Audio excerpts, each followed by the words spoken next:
നമസ്കാരം. നമ്മുടെ നാട്ടിൽ കുറച്ച് നാൾ മുമ്പ് വലിയ രൂക്ഷമായ വൈദ്യുതി പ്രതിസന്ധി ഉണ്ടായിരുന്നു.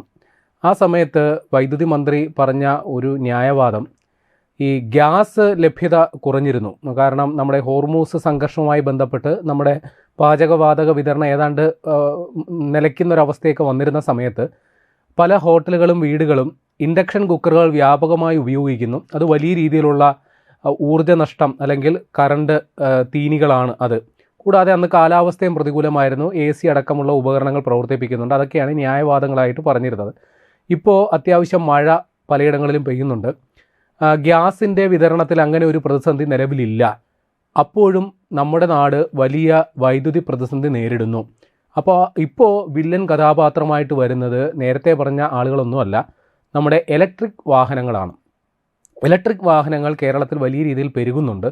അത് നമ്മുടെ നാടിൻ്റെ സവിശേഷമായ സാഹചര്യത്തിൽ ഇപ്പോൾ വലിയ രീതിയിലുള്ള ഊർജ്ജ പ്രതിസന്ധിക്ക് കാരണമാകുന്നുണ്ട് എന്നുള്ളതാണ് ഒരു വസ്തുതയായിട്ട് പറയുന്നത്.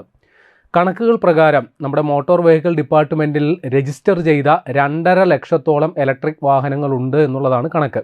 അത് നമ്മുടെ ഇരുചക്ര വാഹനങ്ങളാകാം, കാറുകളാകാം.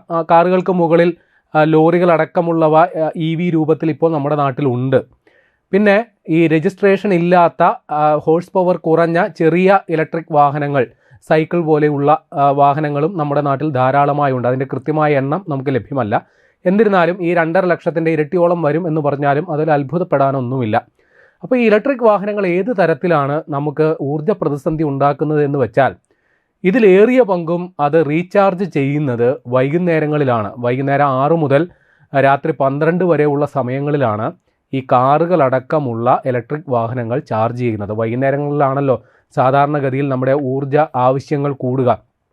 ആളുകൾ വീടുകളിലേക്ക് മടങ്ങിയെത്തി, ജോലി കഴിഞ്ഞ് മടങ്ങിയെത്തി TVയോ മറ്റ് ഗൃഹോപകരണങ്ങളോ പ്രവർത്തിപ്പിക്കുകയോ, അല്ലെങ്കിൽ നാളത്തേക്ക് അണിയാനുള്ള വസ്ത്രങ്ങൾ ഇസ്തിരിയിടുകയോ, അല്ലെങ്കിൽ പാചകമടക്കമുള്ള കാര്യങ്ങൾ, AC, റെഫ്രിജറേറ്റർ അടക്കമുള്ള കാര്യങ്ങൾ നിരന്തരമായി ഉപയോഗിക്കുന്ന സമയം കൂടിയാണ് വൈകുന്നേര സമയങ്ങളിൽ. അപ്പോൾ ഈ സമയത്ത് കൂനിന്മേൽ കുരു എന്ന് പറയുന്നത് പോലെയാണ് നമ്മുടെ ഇലക്ട്രിക് വാഹനങ്ങൾ റീചാർജ് ചെയ്യുന്നത് എന്നുള്ളത് കൂടി ഓർക്കണം. അപ്പോൾ നിലവിൽ നമ്മുടെ EV കാറുകൾ അല്ലെങ്കിൽ കാറുകൾ വലിയ രീതിയിലുള്ള പ്രതിസന്ധി ഉണ്ടാക്കുന്നു എന്നുള്ളതിൻ്റെ കാരണം ഇത് വലിയ രീതിയിലുള്ള ഊർജ്ജം വഹിക്കുന്നുണ്ട് എന്നുള്ളത് കൂടി നമ്മൾ ഓർക്കണം. നമ്മുടെ നാട്ടിൽ സാധാരണ ഇപ്പോൾ ഇന്ത്യൻ മെയ്ഡ് ഒരു ഇലക്ട്രിക് കാറാണ് ടാറ്റ ടിയാഗോ. അതിൻ്റെ ബാറ്ററി കപ്പാസിറ്റി എന്ന് പറയുന്നത് 24 കിലോ വാട്ടാണ്. അത് ഒരു ഫുൾ ചാർജ് എടുക്കുന്നതിന് വേണ്ടിയിട്ട് 27 യൂണിറ്റ് കറണ്ട് ആ കാറിന് വേണം. അപ്പോൾ തൊട്ട് കഴിഞ്ഞാൽ മറ്റൊരു ജനപ്രിയ ബ്രാൻഡാണ് ടാറ്റയുടെ നെക്സോൺ. അതിന് 40.5 കിലോ വാട്ട് ശേഷിയുള്ള ബാറ്ററിയാണ്. അതൊന്ന് ഫുൾ ചാർജ് ആകാൻ 45 യൂണിറ്റ് വൈദ്യുതി വേണം. ഇനി കുറച്ചുകൂടി പ്രീമിയം ക്ലാസ്സിലോട്ട് പോവുകയാണെങ്കിൽ MGയുടേതോ BYDയുടെയോ കാറുകളാണെങ്കിൽ 50.3 കിലോ വാട്ടാണ് അതിൻ്റെ ബാറ്ററി ശേഷി. ഒന്ന് മുഴുവൻ ചാർജ് ആകുന്നതിന് 56 യൂണിറ്റ് വൈദ്യുതിയാണ് വേണ്ടി വരിക.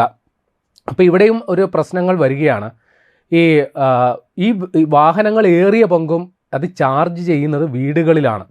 ഈ വൈകുന്നേരങ്ങളിൽ ചാർജ് ചെയ്യാനുള്ള കാരണം അതായതുകൊണ്ട് തന്നെയാണ്.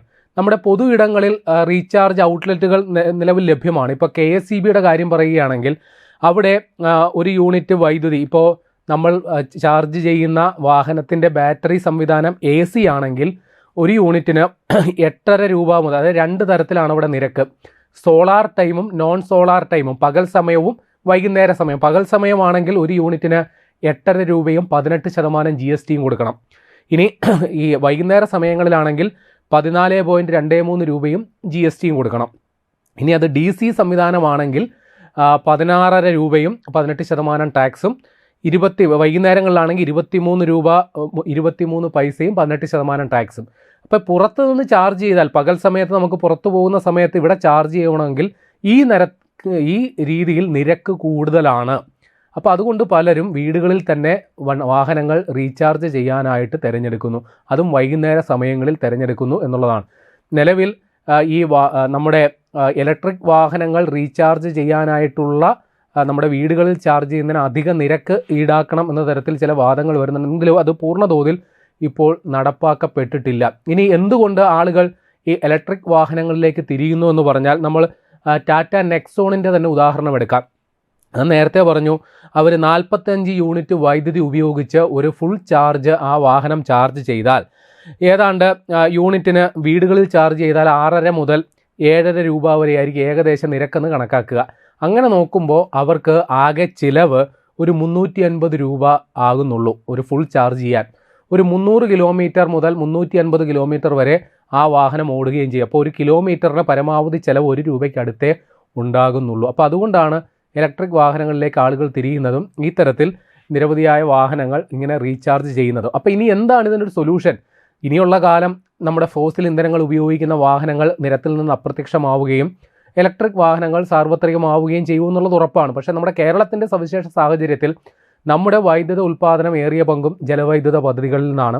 നമ്മുടെ ആവശ്യത്തിൻ്റെ വളരെ പരിമിതമായ അളവ് മാത്രമേ നമുക്ക് നമ്മുടെ ഉൽപ്പാദനമായിട്ടുള്ളൂ. ബാക്കി മുഴുവൻ കേന്ദ്ര ഗ്രിഡിൽ നിന്നോ അല്ലെങ്കിൽ പവർ പർച്ചേസ് എഗ്രിമെൻറ്റ് വഴിയോ ഒക്കെയാണ് നമ്മൾ വാങ്ങുകയാണോ ചെയ്യുന്നത്. പക്ഷേ നിലവിൽ എൽ നിനോ എന്ന് പറയുന്ന പ്രതിഭാസം കൊണ്ട് വടക്കേ ഇന്ത്യൻ സംസ്ഥാനങ്ങളിലൊക്കെ വലിയ ഊർജ്ജ പ്രതിസന്ധി ഉള്ളതുകൊണ്ട്, വലിയ കാലാവസ്ഥാ വ്യതിയാനം സംഭവിച്ചതുകൊണ്ട് നമുക്ക് ആവശ്യാനുസരണം വൈദ്യുതി വാങ്ങാൻ സാധിക്കുന്നില്ല. നമ്മുടെ ഉൽപ്പാദനവും ഇവിടെ പ്രതികൂലമായ മഴ, മൺസൂൺ സജീവമല്ലാത്തതുകൊണ്ട് നമ്മുടെ ഉൽപ്പാദനവും കാര്യക്ഷമമായി നടക്കുന്നില്ല. ഇനി ഉൽപ്പാദിപ്പിച്ചാൽ തന്നെയും നമ്മൾ വേനൽക്കാലത്ത് പഞ്ചാബിൽ നിന്നും ഉത്തർപ്രദേശിൽ നിന്നും വാങ്ങിയ വൈദ്യുതി ഇപ്പോൾ മടക്കി കൊടുക്കേണ്ട അവസ്ഥയും കൂടി വന്നിട്ടുണ്ട്. ആ രീതിയിൽ ഒരു പ്രതിസന്ധി നിൽക്കുന്നു. അപ്പോൾ നിലവിൽ ഇനിയും സാർവത്രികമായ ഇലക്ട്രിക് വാഹനങ്ങളിലേക്ക് പോകുമ്പോൾ ഈ സാഹചര്യത്തിൽ അത് പറ്റില്ല. അവിടെയാണ് പുതിയൊരു സാങ്കേതിക വിദ്യ വരുന്നത്. അതിൻ്റെ പേരാണ് വെഹിക്കിൾ ടു ഗ്രിഡ് എന്ന സാങ്കേതിക വിദ്യ. അതായത് നമ്മൾ സാധാരണഗതിയിൽ ഇലക്ട്രിക് വാഹനങ്ങൾ നമ്മുടെ കറണ്ടിൽ കുത്തി ചാർജ് ചെയ്യുകയാണല്ലോ ചെയ്യുക. അപ്പം നമുക്ക് ആവശ്യമില്ലാത്ത സമയത്ത് നമ്മുടെ വാഹനങ്ങളിലെ ബാറ്ററികളിൽ സംഭരിച്ചിരിക്കുന്ന വൈദ്യുതി തിരിച്ച് ഗ്രിഡിലേക്ക് കൊടുക്കാൻ സാധിക്കുമോ? അതൊരു സാധ്യതയാണ്. അപ്പോൾ അതിനെയാണ് V2G വെഹിക്കിൾ ടു ഗ്രിഡ് എന്ന രീതിയിലുള്ള സംവിധാനത്തെ വിശേഷിപ്പിക്കുന്നത്. അപ്പോൾ ഇത് നമ്മുടെ വീടുകളിൽ ഒരു ജനറേറ്റർ പോലെ വേണമെങ്കിൽ ഉപയോഗിക്കാം. നമ്മുടെ വാഹനത്തിൽ വൈദ്യുതി ചാർജ് ചെയ്ത് വെച്ചിട്ടുണ്ടെങ്കിൽ നമ്മുടെ ആവശ്യ സമയത്ത് അത് നമ്മുടെ കറണ്ടില്ലാത്ത സമയത്ത് നമ്മുടെ UPSന് പകരമായിട്ടോ അല്ലെങ്കിൽ ഇൻവെർട്ടറിന് പകരമായിട്ടോ ഇത് ഉപയോഗിക്കാം. അങ്ങനെ ചെയ്യുമ്പോൾ ചില സാങ്കേതിക സംവിധാനങ്ങൾ കൂടി അതിന് അനുകൂലമായിട്ട് വരേണ്ടതുണ്ട്. അതൊന്ന്, ബൈ ഡയറക്ഷണൽ ചാർജർ എന്ന സാധാരണ ചാർജർ മാറ്റിയിട്ട് ബൈ ഡയറക്ഷണൽ ചാർജർ എന്ന് പറയുന്ന സംവിധാനം വേണ്ടിവരും. സാധാരണ വാഹനങ്ങൾ ചാർജ് ചെയ്യുന്നതിന് ഏതാണ്ട് 30,000 രൂപ മുതൽ 50,000 രൂപ വരെയാണ് ആ സംവിധാനത്തിൻ്റെ വിലയെങ്കിൽ ഈ ബൈ ഡയറക്ഷണൽ ചാർജർ വരുമ്പോൾ അതിന് അമിതമായ വില, ഏതാണ്ട് 2.5 ലക്ഷം മുതൽ 6.5 ലക്ഷം വരെ വില വരുന്ന ഒരു സംവിധാനമാണ്. ഇതുകൂടാതെ നമ്മുടെ വീടുകളിൽ സ്ഥാപിച്ചിരിക്കുന്ന സാധാരണ മീറ്ററുകൾക്ക് പകരം അത് സ്മാർട്ട് മീറ്ററുകളായിട്ടും മാറ്റേണ്ടതുണ്ട്. ഇതുകൊണ്ടും ആ പ്രശ്നം പരിഹരിക്കുന്നില്ല. നമ്മുടെ അടിസ്ഥാന സൗകര്യങ്ങൾ മൊത്തത്തിൽ മാറേണ്ടതുണ്ട്. കാര്യം ഈ അധികമായി വരുന്ന ഈ വൈദ്യുതി നമ്മൾ ഗ്രിഡിലേക്ക് കൊടുക്കുമ്പോൾ അത് നിലവിൽ ഉള്ള സംവിധാനങ്ങൾക്കത് താങ്ങാനുള്ള ശേഷി ഉണ്ടോ എന്നുള്ളതൊരു പ്രശ്നമാണ്. നിലവിൽ നമ്മുടെ KSEBയുടെ പല ട്രാൻസ്ഫോമറുകൾക്കും ഇപ്പോൾ സോളാർ പാനലുകളിൽ നിന്ന് വരുന്ന വൈദ്യുതി പോലും അങ്ങോട്ടേക്ക് വഹിക്കാനുള്ള ശേഷിയില്ലായ്മ പറയുന്നുണ്ട്. അതുകൊണ്ട് തന്നെ വീടുകളിലെ സോളാർ പാനലുകളിൽ ഉൽപ്പാദിപ്പിക്കപ്പെടുന്ന വൈദ്യുതി വീടുകളിലെ ആവശ്യത്തിന് പരിമിതമാണ്. പക്ഷേ ഗ്രിഡിലേക്ക് കൊടുത്ത് അവിടെ നിന്ന് പണം സമ്പാദിക്കാൻ സാധിക്കാത്തൊരു സാഹചര്യം പലയിടങ്ങളിലും ഉണ്ട്. അപ്പോൾ അതേപോലൊരു സംഭവം ഈ സംവിധാനം നടപ്പിലാക്കിയാലും ഉണ്ടാകും. കൂടാതെ ഇനി വൈദ്യുതി ഇല്ലാത്ത സമയത്താണ് നമ്മുടെ ഈ വാഹനങ്ങളിൽ നിന്നുള്ള വൈദ്യുതി ഈ തരത്തിൽ പ്രസരിപ്പിക്കുന്നതെങ്കിൽ ഒരുപക്ഷെ അറ്റകുറ്റപ്പണി നടക്കുന്ന ലൈൻമാൻമാരടക്കം അപകടപ്പെടാനുള്ള സാധ്യതയുണ്ട്. അപ്പോൾ ഇതൊക്കെ പരിഷ്കരിക്കാനായിട്ട് നമ്മുടെ ആധുനികവൽക്കരണം നമ്മുടെ ഗ്രിഡിലും അതേപോലെ അത് അനുബന്ധമായിട്ടുള്ള പല സംവിധാനങ്ങളിലും നടപ്പാക്കേണ്ടതുണ്ട്. അപ്പോൾ ഇതെല്ലാം കൂടി പൂർത്തിയാകുമ്പോൾ മാത്രമേ ഇതിനെക്കുറിച്ചുള്ള സാധ്യത വരുന്നുള്ളൂ. പക്ഷേ ഇതിൻ്റെ സാധ്യത വളരെ നിലവിൽ പല വാഹന നിർമ്മാതാക്കളും ഈ ചാർജിങ് സംവിധാനവുമായിട്ട് വാഹനങ്ങൾ ഇറക്കി തുടങ്ങിയിട്ടുണ്ട്. ഉദാഹരണം പറയുകയാണെങ്കിൽ നിസാൻ എന്ന കമ്പനിയുടെ ലീഫ് എന്ന ബ്രാൻഡ് ഈ തരത്തിൽ അങ്ങോട്ട് ചാർജ് ചെയ്യുന്നതിനോടൊപ്പം തന്നെ തിരിച്ച് ചാർജ് ചെയ്യാൻ സംവിധാനമുള്ള വാഹനമാണ്.